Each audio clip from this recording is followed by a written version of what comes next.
guys. I'm going to be talking about the Problem We All Live With podcast from This American Life website. So just going to reflect on kind of what I was thinking and thoughts I experienced during listening to the podcast.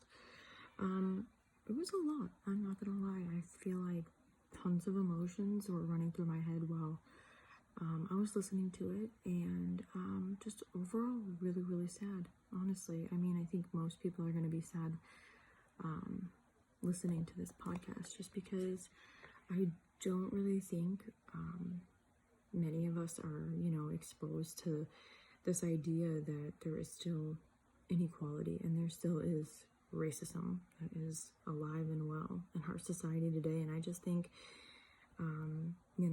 those of us that aren't growing up in, a district like Normandy, we just don't really see this kind of stuff. So for me, listening to this podcast was honestly a big eye-opener and something definitely to keep in mind when I become a future educator. So I think it's just, like I said, definitely a big eye-opener. I mean, these kids, Mario was literally in 8th grade, and I just think about, when I was in 8th grade and how that was like the time of my life and I loved it. And here she is being in like one of the worst districts, trying to navigate school and trying to learn and managing to be an honor student. And then all of a sudden, gets this opportunity to transfer to a better district and it gets taken away from her. And I think that's just really puts a toll on students for sure. I mean, I don't think at that age, when you're like 13, I don't really think that I ever listened to the news or ever really understood anything that was going on news-wide.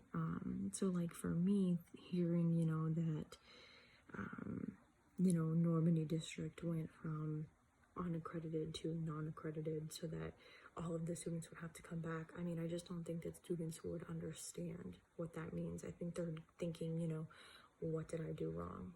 Was I not smart enough? Did the kids not like me? And think, that they did something wrong, which is why they have to go back to the lesser school district.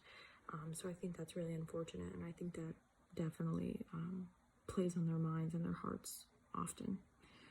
And another thing too that I just thought was crazy, that really stood out to me too, I have my notes here, was just that like the Normandy school district, they had so many choices of districts to send these students to, and obviously they had to pay for, that transportation because it was what was right. I mean, the students, should be entitled to getting an education that is worth something.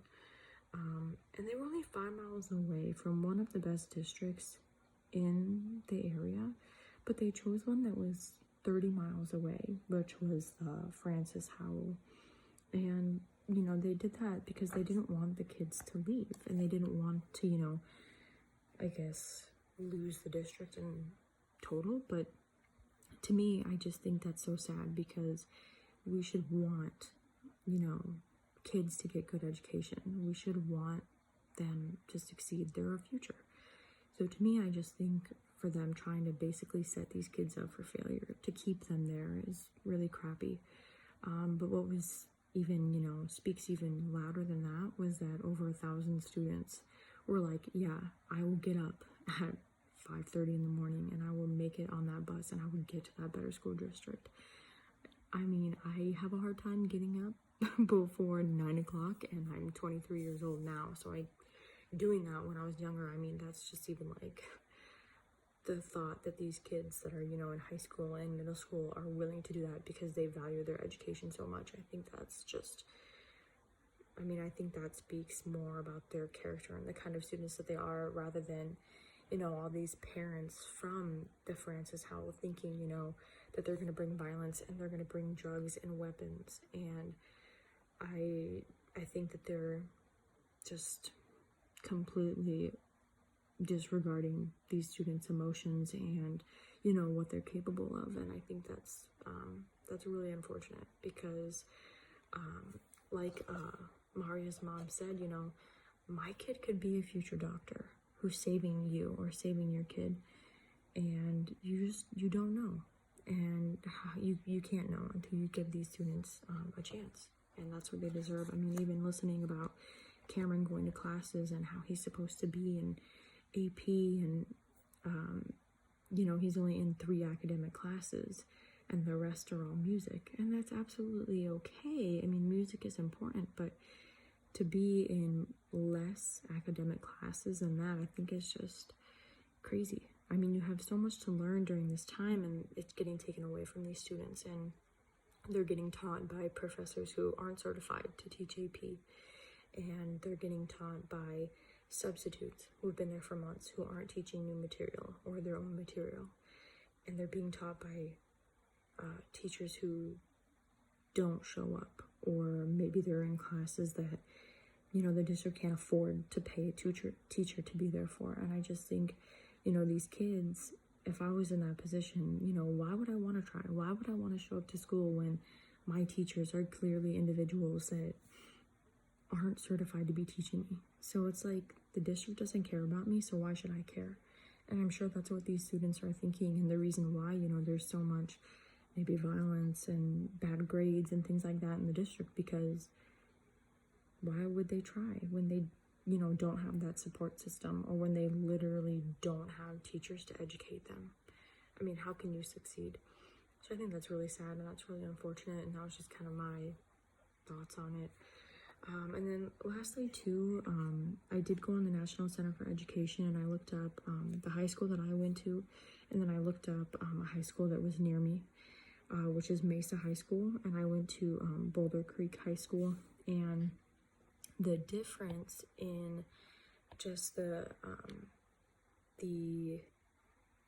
type of student that is there, so my high school, for instance, predominantly white students. We had over 2,000 that were white, only 300 that were Hispanic, and only 54 that were black.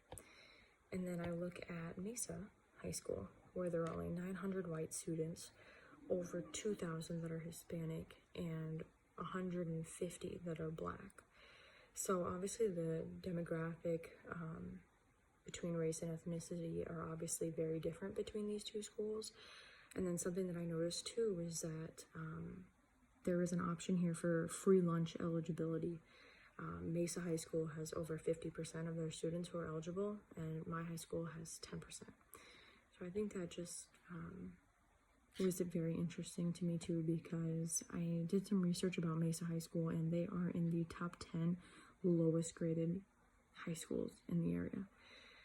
So I think that's plays a lot in it too. I mean, when you're in these lower poverty areas, maybe like Mario was too, I mean, it's poverty and not having support systems and things like that. There's so many different characteristics that play into success, and I think that's harder for people like me, who went to high school where less than 10% of the students are receiving free lunch, which means they aren't coming from a poverty home, so I thought that was kind of interesting too, and definitely something to sleep on for sure.